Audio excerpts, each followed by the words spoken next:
Assalamualaikum warahmatullahi wabarakatuh.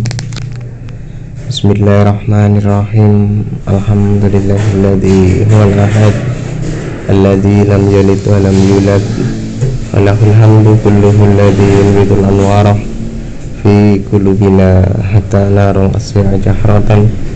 Syukran Rasulillah sallallahu alaihi wasallam alladzi yahmilu humana wa yuridu lana najaha wa yarhamu lil mu'minin. Laqad ja'akum rasulun min anfusikum azizun 'alaihi ma 'anittum harisun 'alaikum bil mu'minina raufur rahim. Rabbana atsmim lana nurana Rabbana atsmim lana nurana Rabbana atsmim lana nurana. Amma ba'du. Puji syukur kehadirat Allah Subhanahu wa taala yang telah memberikan kita nikmat iman, Islam, nikmat kita diberi kesehatan, dan nikmat kita diberi waktu luang. Sanjungan salawat dan salam kepada beliau Rasulullah Sallallahu Alaihi Wasallam yang senantiasa tidak henti-hentinya memohonkan syafaat kepada Allah Subhanahu Wa Taala untuk kita manusia sebagai umatnya. Allah Subhanahu Wa Taala telah menciptakan kita sebagai makhluk yang paling sempurna, melebihkan kita atas kebanyakan makhluknya, memberi kita rezeki dari yang baik-baik dan tidak pernah putus, mencurahkan rahmat dan kasih sayangnya, selalu menebarkan sifat Rahman dan Rahimnya kepada seluruh makhluk. Sebagai salah satu ciptaannya merupakan hal yang semestinya bagi kita melaksanakan kewajiban-kewajiban, hak-hak dan adab-adab kepada Allah Subhanahu wa taala.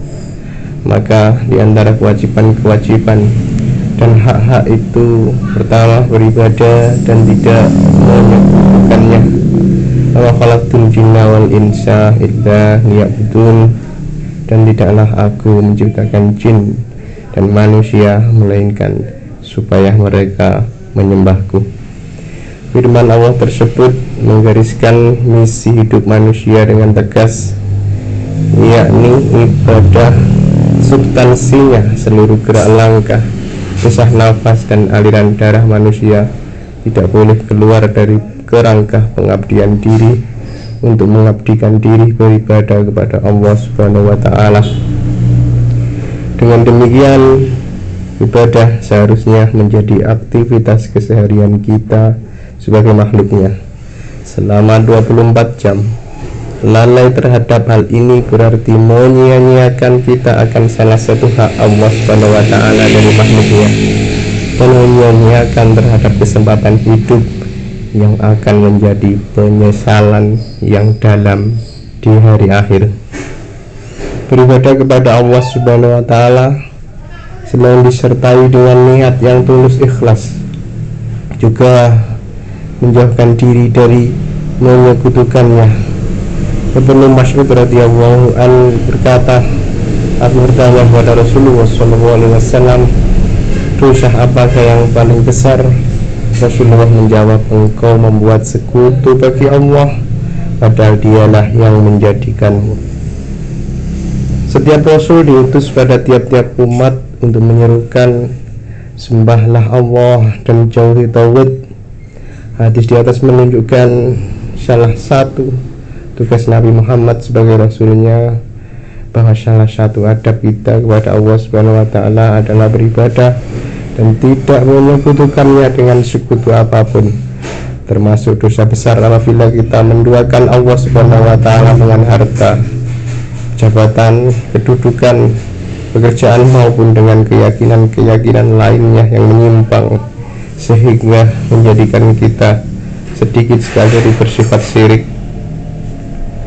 Bersyukur atas nikmat-nikmatnya adalah merupakan kewajiban kita dan hak Allah Subhanahu wa taala atas hambanya. Orang-orang yang beriman, makanlah rezeki yang baik-baik yang kami berikan kepadamu, dan bersyukurlah kepada Allah jika benar-benar hanya kepadanya lah kamu menyembah.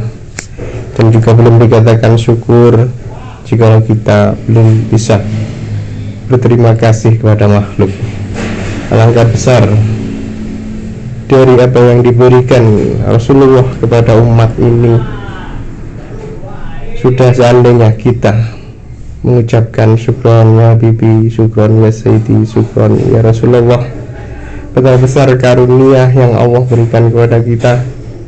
Udara segar yang kita hirup setiap hari, cahaya matahari yang selalu menghangatkan tubuh kita, berbagai jenis makanan dan tumbuh-tumbuhan, air jernih sebagai sumber kehidupan, hidup sehat, harta dan kehidupan yang kita miliki, semua adalah nikmat-nikmat Allah yang diberikan kepada kita sebagai makhluknya.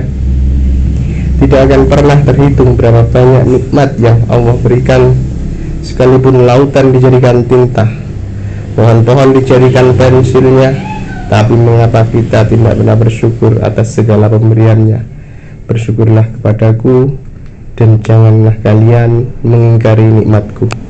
Bentuk pengingkaran kita atas nikmat Allah Subhanahu wa ta'ala adalah bersikap kufur, dan seolah-olah segala yang kita miliki mutlak hasil jerih payah kita, dengan menyampingkan eksistensi Allah Subhanahu wa ta'ala sebagai pemberi rizki. Bukankah ketika kita bersyukur, Allah Subhanahu wa ta'ala akan menambah nikmatnya? Dan ketika kufur, Allah Subhanahu wa ta'ala telah menyediakan siksa yang sangat pedih. Oleh sebab itu, sebagai salah satu wujud adab kita kepada Allah Subhanahu wa ta'ala adalah bersyukur dan mensyukuri segala pemberian nikmat dan karunia-Nya, dan buang jauh-jauh segala sifat korunisme yang melekat pada diri kita. Bertaubat, beristighfar, dan banyak sadar berbuat dosa adalah adab kita kepada Allah Subhanahu wa ta'ala. Katakanlah, hai hamba-hambaku yang melampaui batas terhadap diri mereka sendiri, janganlah kamu berputus asa dari rahmat Allah. Sesungguhnya Allah mengampuni dosa-dosa semuanya. Sesungguhnya Dialah yang Maha Mengampuni lagi Maha Penyayang. Dalam mengarungi kehidupan, ketika derajat keimanan bertambah, manusia akan ingat dan taat kepada Allah Subhanahu wa ta'ala. Tapi ketika keimanan berkurang, ada kalanya manusia terjerembab dalam perbuatan dosa dan maksiat. Ketika dalam kondisi seperti itu, bersegeralah bertobat dan memohon ampun kepadanya. 7 golongan yang akan mendapat naungan Allah pada hari yang tidak ada naungan kecuali naungannya dari kiamat. Seorang yang berzikir kepada Allah dalam keadaan sepi sampai mencucurkan air mata, itulah salah satu daripada amalan yang bisa membuat kita nanti mendapatkan naungan oleh Allah Subhanahu wa ta'ala. Sebesar dan seberat apapun dosa kita, Allah Subhanahu wa ta'ala akan mencurahkan kasih sayangnya dengan mengampuni hamba-hambanya yang jatuh dalam kebohongan dosa. Dan hendaklah kamu minta ampun kepada Tuhanmu dan bertobatlah kepadanya. Jika kamu mengerjakan yang demikian, niscaya Dia akan memberi kenikmatan yang baik terus menerus kepadamu sampai dengan waktu yang ditentukan. Saat ini kita masih diberi kesempatan untuk menikmati hidup. Janganlah sia-siakan hidup ini. Jangan memandang remeh dan perbuatan dosa, sebab dosa adalah penyebab kita akan mendapatkan murka dan siksa Allah Subhanahu wa ta'ala. Bagi orang mukmin, melihat dosa-dosanya itu seolah-olah ia duduk di bawah gunung, di mana ia merasa takut gunung itu akan menimpanya. Sedangkan bagi fajir, melihat dosa-dosanya itu bagaikan lalat yang lewat di atas hidungnya.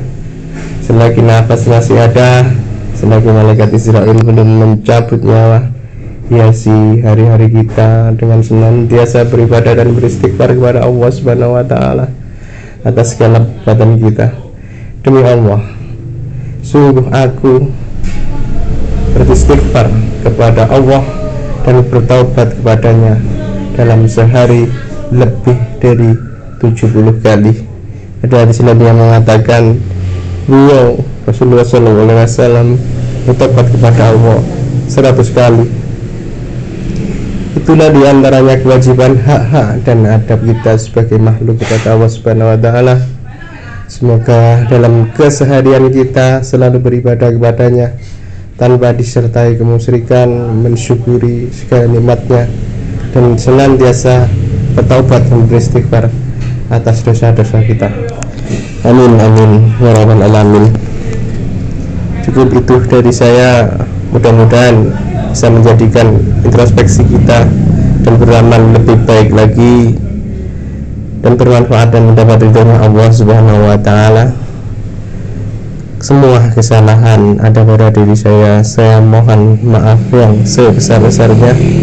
Assalamualaikum warahmatullahi wabarakatuh.